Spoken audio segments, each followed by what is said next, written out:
जी, नमस्कार। कैसे हैं आप? आशा करता हूँ सभी अच्छे होंगे और मस्त होंगे। ब्रांचेस ऑफ बायोलॉजी यानी बायोलॉजी की शाखाएँ, जीव विज्ञान की शाखाएँ, यहाँ से 2 से 3 सवाल पक्के बनते हैं एग्ज़ाम में। तो चलिए इसको रगड़ डालते हैं, कहने का मतलब याद कर डालते हैं। देखिए, कोशिका का अध्ययन करना क्या कहलाता है? साइटोलॉजी कोशिका का अध्ययन करना कहलाता है। अगर पूछ ले ऊतक का अध्ययन करना क्या कहलाता है? हिस्टोलॉजी ऊतक का अध्ययन करना कहलाता है। मस्तिष्क का अध्ययन न्यूरोलॉजी कहलाता है। अगर कोई हृदय का अध्ययन करता है तो वो क्या कहलाता है? हृदय का अध्ययन करने वाला आपका हार्डियोलॉजी कहलाता है। यकृत का अध्ययन करने वाला हिपोटोलॉजी कहलाता है। किडनी का अध्ययन करने वाला नेफ्रोलॉजी कहलाता है। और बच्चों, फेफड़े का अध्ययन करने वाला पल्मोनोलॉजी कहलाता है। और हड्डी का अध्ययन करने वाला ऑस्टियोलॉजी कहलाता है। मांसपेशी का अध्ययन करने वाला मियोलॉजी कहलाता है। और दांत का अध्ययन करने वाला डेंटोलॉजी कहलाता है। आँखों का अध्ययन करने वाला ऑप्थेल्मोलॉजी कहलाता है। नाखून का अध्ययन करने वाला ओनिफोलॉजी कहलाता है। रक्त का अध्ययन करने वाला हेमेटोलॉजी कहलाता है। त्वचा का अध्ययन करने वाला डेर्मेटोलॉजी कहलाता है। बाल का अध्ययन करने वाला ट्राइकोलॉजी कहलाता है। और मेरे प्यारे बच्चों, शैवाल का अध्ययन करने वाला फाइकोलॉजी कहलाता है। आपको एक और बात पता होनी चाहिए मेरे प्यारे बच्चों, एपीकल्चर क्या होता है? मधुमक्खी पालन होता है। बहुत इंपॉर्टेंट क्वेश्चन है, विगत वर्षों में पूछा भी गया है। सेरीकल्चर कीटों का पालन है। और विटोकल्चर अंगूर की खेती है। पीसीकल्चर मच्छी पालन है। और पोमीकल्चर फलों की खेती है। ठीक है। और बच्चों, फ्लोरिकल्चर क्या कहलाता है? फूलों की खेती कहलाता है। चलिए फिर हम आगे बढ़ते हैं। आगे आपके सामने क्वेश्चन है, कवक क्या है? माइकोलॉजी वायरस क्या है? वायरोलॉजी कैंसर क्या है? ऑन्कोलॉजी कीड़े मीट क्या है? एंटोमोलॉजी पक्षी क्या है? ऑन्थ्रियोलॉजी। और अंडे का अध्ययन क्या कहलाता है? उलॉजी। मदरा क्या है? पेडोलॉजी। पृथ्वी क्या है? जियोलॉजी। और श्री सब उभयचर का अध्ययन क्या कहलाता है? फोटोलॉजी। मछलियों का अध्ययन क्या कहलाता है? फिलोलॉजी। और मादा प्रजनन का अध्ययन क्या लाया जाता है? गायनोकोलॉजी। आइए आगे बढ़ते हैं और क्वेश्चन प्रैक्टिस करते हैं इस टॉपिक से जुड़े हुए। हमने परिभाषा पढ़ ली है, तो चलिए जो टॉपिक हमने अभी पढ़ा था, आइए उसके क्वेश्चन प्रैक्टिस करते हैं। आप सभी के सामने बायोलॉजी का एक बहुत ही धमाकेदार सेशन प्रस्तुत है। मेजर्स ऑफ बैचेंस ऑफ बायोलॉजी यानी जीव विज्ञान की प्रमुख शाखाएं। जीव विज्ञान की कौन सी शाखा वंशानुगमन के पैटर्न के माध्यम पर केंद्रित है? ग्रुप डी में पूछा गया था 2022 में। तो उसका आंसर हो जाएगा सी, अनुवांशिकी। अनुवांशिकी जीव विज्ञान की वह शाखा है जो वंशानुगमन पैटर्न पर आधारित है। और इस शब्द का प्रयोग बेटसन ने 1906 में किया था। ठीक है। चलिए फिर आगे बढ़ते हैं। अगला क्वेश्चन आपके सामने है कि सब्जियों, फलों, फूलों की जैसे मूल्य वाली फसलों की खेती क्या कहलाती है? तो आपसे पूछा गया है सब्जियों, फलों और फूलों, उच्च मूल्य वाली फसलों खेती को क्या कहा जाता है? तो खेती को क्या कहा जाता है? हार्टिकल्चर। तो हार्टिकल्चर तो उसका ऑप्शन है, लेकिन हार्टिकल्चर विज्ञान की वह शाखा है जिसमें अनाज, फूलों, पौधों को उगाने से लेकर उसके व्यापार तक का अध्ययन किया जाता है। ठीक है। तो ये बात आप ध्यान रखिएगा। ठीक है। चलिए आगे बढ़ते हैं। कोशिका के अध्ययन को क्या कहलाया जाता है? साइटोलॉजी। अभी तो पढ़ा के आया हूँ मैं, कोशिका के अध्ययन को साइटोलॉजी कहा जाता है। और कोशिका झिल्ली के अंदर कैंसर को छोड़कर पता कोशिका द्रव्य कहते हैं, जेलीनुमा होती है। चलिए अगला क्वेश्चन, विटिकल्चर क्या है? विटिकल्चर तो आपका अभी मैं पढ़ा के आया था, आपका अंगूर की खेती से जुड़ा हुआ है। ठीक है। चौथे का आपका सी, अंगूर की खेती से जुड़ा हुआ है विटिकल्चर। और सब्जियों की खेती ओलिरोकल्चर, फूलों की खेती फ्लोरिकल्चर। ये भी इम्पोर्टेंट है। ठीक है। इस बात को आप पकड़ लेंगे। ठीक है। चलिए मैं आप सभी को बताता भी जा रहा हूँ और आप सभी को इस बात को समझाता भी जा रहा हूँ। चलिए आगे बढ़ते हैं। एपिग्राफी से क्या अभिप्राय है? बहुत इंपॉर्टेंट क्वेश्चन है एपिग्राफी। एपिग्राफी का आपका होता है चित्रों का अध्ययन यानी शिलालेखों का अध्ययन। तो जैसे यहाँ से अगर आपसे क्वेश्चन पूछ लिया जाए, ये इम्पोर्टेंट है आपका। इम्पोर्टेंट क्वेश्चन कैसे होते हैं वो देखने में पता लग जाते हैं। अब भी आ सकता है, आया भी है एसएससी वगैरह में कि एपिग्राफी का अभिप्राय क्या है। तो एपिग्राफी शिलालेखों का अध्ययन किया जाता है। ऑस्ट्रोलॉजी कंकालों का अध्ययन, एपिग्राफी शिलालेखों का अध्ययन, कार्टोग्राफी मानचित्रों का अध्ययन, यूनिवर्सिटी सिक्कों का अध्ययन। तो इसका आप पिक ले लेंगे, स्क्रीनशॉट आप सभी लेते रहिएगा। जो जो इम्पोर्टेंट मैं आप लोगों को बताता जा रहा हूँ। पक्षियों के दिन को क्या कहा जाता है? ऑर्थोलॉजी पक्षियों के दिन को कहा जाता है। हर्पेटोलॉजी बच्चों के सिर्पों के दिन को कहा जाता है। ऑफ्थेल्मोलॉजी आंखों का चिकित्सीय अध्ययन कहलाया जाता है। एंथ्रोपोलॉजी मानव के कर्मिक का विकास का अध्ययन कहलाया जाता है। पक्षियों के दिन को क्या कहा जाता है? ऑर्थोलॉजी पक्षियों के दिन को कहा जाता है। सेरीकल्चर शब्द किससे संबंधित है? तो उसका आंसर रेशम की खेती सेरीकल्चर से संबंधित है। आइए इस पे भी एक नज़र डालते हैं, ऐसे क्वेश्चन बनने की संभावना है। सेरीकल्चर रेशम कीट पालन का अध्ययन, पीसीकल्चर मत्स्य पालन, एपीकल्चर मधुमक्खी का पालन, एपीकल्चर, पीसीकल्चर मत्स्य पालन का अध्ययन, सेरीकल्चर रेशम कीट का अध्ययन और एवीकल्चर पक्षी पालन।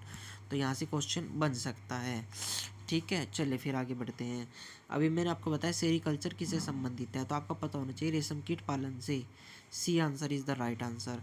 चलिए आगे बढ़ते हैं। निम्नलिखित में से कौन सा शब्द पशु व्यवहार के जैविक अध्ययन का सबसे अच्छा वर्णन करता है? तो उसका आंसर हो जाएगा इथोलॉजी। देखिए क्या है ये, डी आंसर। इटियोलॉजी रोगों के कारणों का अध्ययन करने वाला शास्त्र है।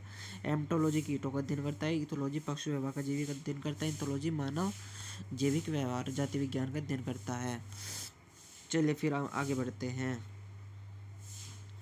क्वेश्चन आप सभी के सामने है, हेमेटोलॉजी का अध्ययन से संबंधित है। हेमेटोलॉजी का अध्ययन से संबंधित है आपका बी, रक्त। रक्त से जुड़ा हुआ है, अभी पढ़ा के आया था ना मैं, रक्त से संबंधित है। और डेंटोलॉजी वक्ष एवं झाड़ियों का अध्ययन करता है। टिश्यू कल्चर कतरीय मानकों का। वायरोलॉजी विषाणुओं का अध्ययन करता है। चलिए हम आगे बढ़ते हैं और महत्वपूर्ण चीज़ों का आप स्क्रीनशॉट लेते रहना। मार्फोलॉजी क्या है? सी, जीव क्या करती है उसकी संरचना और संरचनात्मक गुणों का अध्ययन है। चलिए आगे बढ़ते हैं। क्वेश्चन आपके सामने है, निम्नलिखित में किसमें मनुष्य का अध्ययन होता है? सी, एंथ्रोपोलॉजी में मनुष्य का क्या होता है? अध्ययन होता है। आप इस बात को समझिए कि एंथ्रोपोलॉजी में मनुष्य का अध्ययन होता है। और आर्कियोलॉजी में पुरातत्व संबंधी विज्ञान की शाखा है। थियोलॉजी मछलियों का अध्ययन करती है। एंटोलॉजी पुरुष से संबंधित और मूत्र संबंधी विज्ञान की शाखा है। आपको यह भी पता होना चाहिए जंतु विज्ञान की शाखा का मानव जाति के गहरा संबंध है। तो एंथ्रोपोलॉजी। और निषेचन विकास विभाजन विभाजनता के आधार पर। जी, तो जैसे आप सभी के सामने प्रस्तुत है, निषेचन विकास विभाजन और विभिन्नता के अध्ययन को भ्रूण विज्ञान के नाम से जाना जाता है। भ्रूण विज्ञान, ये आपको पता होना चाहिए। और फिजियोलॉजी पूछे तो शरीर के क्रिया विज्ञान एवं कार्य का अध्ययन कहलाता है। अनुवांशिक इसमें अनुवांशिक जीवन की विभिन्नता और क्रमागत उन्नीस में लक्षणों के परिवर्तन को पीढ़ी का अध्ययन कहलाता है। तो स्क्रीनशॉट लेते रहिएगा आप सभी। मैं ये जो क्लासेस करा रहा हूँ ये ऐसे नहीं है, इनका बहुत महत्व है। आप यकीन नहीं करोगे, पूरे यूट्यूब के इतिहास में आपको ऐसी क्लासेस मिलेंगी ही नहीं। पौधों में बीमारियों का अध्ययन और वह तरीका जिससे पौधे विरोध करते हैं या संक्रमण से सामना करते कहलाता है फाइटोपैथोलॉजी। बहुत कमाल का क्वेश्चन है, फाइटोपैथोलॉजी। चलिए आगे बढ़ते हैं। अगला क्वेश्चन है, जीवित चीज़ों पर मृदा के प्रभाव का अध्ययन और मृदा विज्ञान की किस शाखा के अंतर्गत किया जाता है? तो इसका आंसर हो जाएगा बी, एडाफोलॉजी। अर्थात समझिए, ये यहाँ से क्वेश्चन आने की संभावना है। समझिए, विज्ञान की शाखा और अध्ययन। एडाफोलॉजी जीवित चीज़ों पर मृदा के प्रभाव का अध्ययन है। एंड्रोलॉजी पुरुषों में बांझपन एवं यौन रोगों का अध्ययन है। और एग्रोबायोलॉजी कृषि में पौधे का पोषण जीवन का अध्ययन है। डेस्मोलॉजी एंटोटोमी के अंतर्गत स्नायु बंध का अध्ययन है। ठीक है, तो ये हो गई आपकी। और चलिए फिर ये भी देख लिया हमने। आगे बढ़ते हैं। ये रही क्वेश्चन आपके सामने है, जीवों के वर्गीकरण से संबंधित। जीवों के वर्गीकरण संबंधित जीवविज्ञान शाखा क्या कहलाती है? वर्गीकरण विज्ञान कहलाती है। नेथोलॉजी धार्मिक मानव प्रयास ईश्वर शक्ति का अध्ययन। शरीर रचना की चीड़-फाड़ का अध्ययन। सौरविज्ञान नदियाँ जीव तालाबों का अध्ययन। जंतु विज्ञान किसका अध्ययन है? जानवरों का। डी आंसर आएगा इसका। चलिए फिर आगे बढ़ते हैं। विज्ञान की एक शाखा जो जीवन या पृथ्वी से परे मौजूदा संभावना संबंधित है, उसको क्या कहा जाता है? उसको आपका एस्ट्रोबायोलॉजी कहा जाता है। चलिए फिर आगे बढ़ते हैं।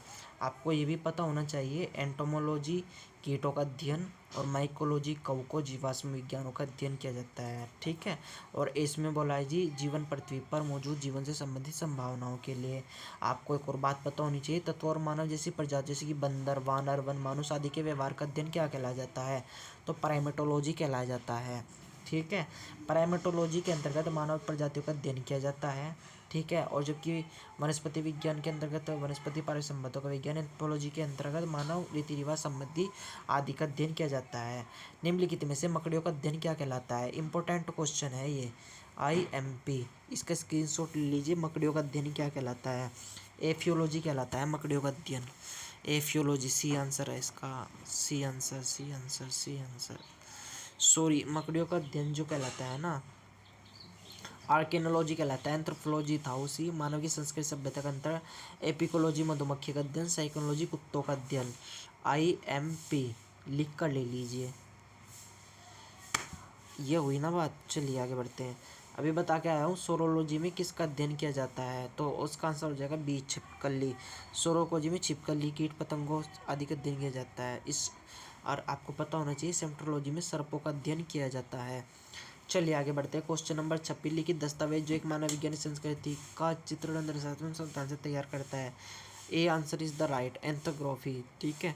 चलिए आगे बढ़ते हैं। 27वां क्वेश्चन आप सभी के सामने है। प्राचीन काल में जानवरों, पौधों ने जीवों के संरक्षित चिन्हों का अध्ययन का विज्ञान क्या कहलाता है? सी, जीवाश्म विज्ञान, पेयोटोलॉजी, ठीक है। जीवाश्मों के अध्ययन को क्या कहा जाता है? बी, जीवाश्म विज्ञान। चलिए आगे बढ़ते हैं। आगे बढ़ते हैं, हम बढ़ रहे हैं आगे। चलिए, पेलियोंटोलॉजी के अध्ययन से संबंधित है। बी, जीवाश्मों के। पादप विज्ञान में किसका अध्ययन किया जाता है? बी, पौधों का। चलिए आगे बढ़ते हैं। ऑन्कोलॉजी किस बीमारी के उपचार से जुड़ा हुआ है? आपको पता होना चाहिए, सी, कैंसर से, ठीक है। ऑन्कोलॉजी कैंसर से जुड़ा हुआ है आपका। चलिए फिर हम आगे बढ़ते हैं। कवक विज्ञान क्या है? आपको पता होना चाहिए। कुकुरमुर्ता का अध्ययन कवक विज्ञान के अंतर्गत किया जाता है। और एपीकल्चर के अंदर मधुमक्खियों का, सोरोलॉजी के अंदर छिपकलियों का, एंथ्रोपोलॉजी के अंदर मछलियों का, और एंथ्रोलॉजी के अंदर पक्षियों का अध्ययन किया जाता है।